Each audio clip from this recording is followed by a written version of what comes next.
Hello बच्चों, कैसे हैं आप सब। बच्चों, आज जब मैं आपकी वर्कशीट चेक कर रही थी तो मैंने देखा कि कुछ बच्चों को है और हैं का प्रयोग करना नहीं आ रहा है। तो मुझे लगा कि सबसे पहले मुझे इस विषय पर एक वीडियो बनानी चाहिए ताकि बच्चों को है और हैं का कॉन्सेप्ट क्लियर हो जाए।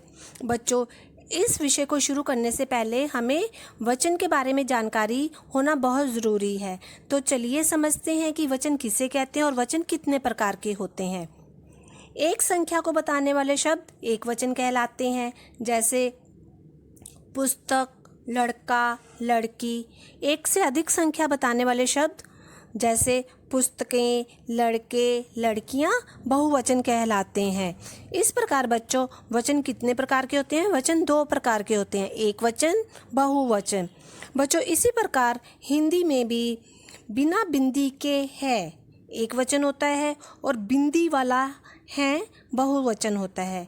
तो चलिए बच्चों, समझते हैं कि कब हमें है का प्रयोग करना है और कब हमें हैं का प्रयोग करना है। तो चलिए समझते हैं। बच्चों, आपको स्क्रीन पर सबसे पहले नंबर 1 पर क्या दिखाई दे रहा है? तितली। क्या आप इसकी संख्या बता सकते हैं? जी हाँ, एक तितली अर्थात एक वचन।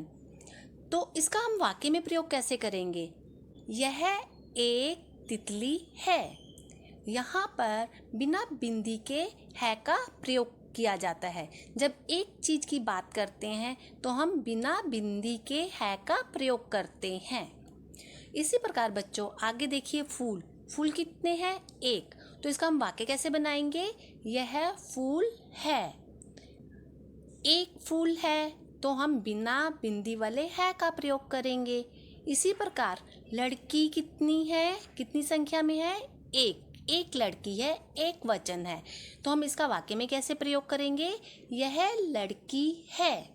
एक चीज बताने के लिए हम बिना बिंदु वाले है का प्रयोग करते हैं। चलिए बच्चों, अब बहुवचन वाले हैं का प्रयोग करना सीखते हैं कि है जिसमें बिंदु लगाया जाता है उसका उच्चारण कैसे करते हैं और कहाँ पर प्रयोग करते हैं। चलिए बच्चों, समझते हैं। बच्चों, आपको नंबर 1 पर क्या दिखाई दे रहा है? तितली या तितलियाँ? तितलियाँ एक से अधिक है तो बहुवचन कहलाएंगी। तो हम बिंदु वाले है का प्रयोग करेंगे। चलिए बच्चों, इसका वाक्य में प्रयोग करना सीखते हैं। लेकिन बच्चों, इसे वाक्य में बनाने से पहले आपको यह पता होना चाहिए कि यह एक वचन है और ये बहुवचन है। तो हमें यह को भी ये में बदलना है, क्योंकि तितलियां बहुवचन है तो इसका वाक्य कैसे बनेगा? ये तितलियां हैं। और अगर तितली एक होगी तो हम कैसे बोलेंगे? यह तितली है। इस प्रकार बच्चों, फूल कितने हैं?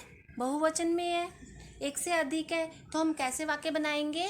ये फूल हैं। अगर एक फूल होता तो हम क्या बोलते? यह फूल है।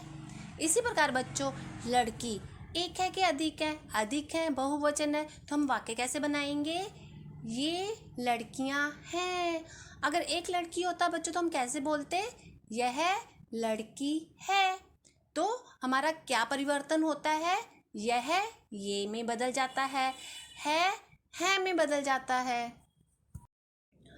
अभी तक बच्चों, आपने एक वचन और बहुवचन वाले है और हैं का प्रयोग करना सीखा है। अब बच्चों, आगे चलते हैं।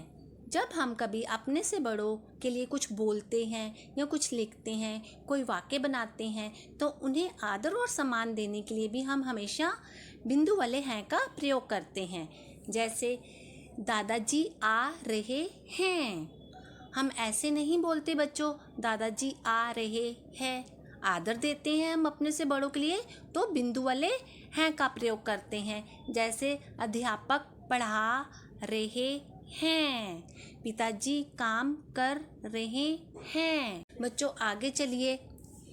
दादी जी आ रही हैं, अध्यापिका जी पढ़ा रही हैं, माता जी खाना बना रही हैं।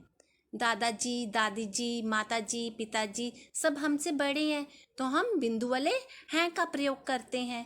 बच्चों, यहाँ पर एक बात का विशेष ध्यान रखिएगा कि जब हम दादाजी, पिताजी, अध्यापक की बात करते हैं तो हम रहे का प्रयोग करते हैं, लेकिन जब हम माता जी, दादी जी, अध्यापिका की बात करते हैं तो हम रही का प्रयोग करते हैं। तो बच्चों, आज की कक्षा में हमने क्या सीखा है तथा हैं का प्रयोग करना। अगर एक लड़का है तो लड़का जा रहा है। अगर एक से अधिक लड़के हैं तो लड़के जा रहे हैं। एक लड़की है तो लड़की जा रही है। एक से अधिक लड़कियां हैं तो लड़कियां जा रही हैं। बच्चों, वीडियो बार बार देखें, तभी आप इस विषय को समझ पाएंगे।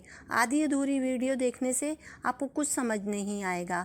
तो चलिए बच्चों, मिलते हैं अगली कक्षा में। तब तक के लिए धन्यवाद।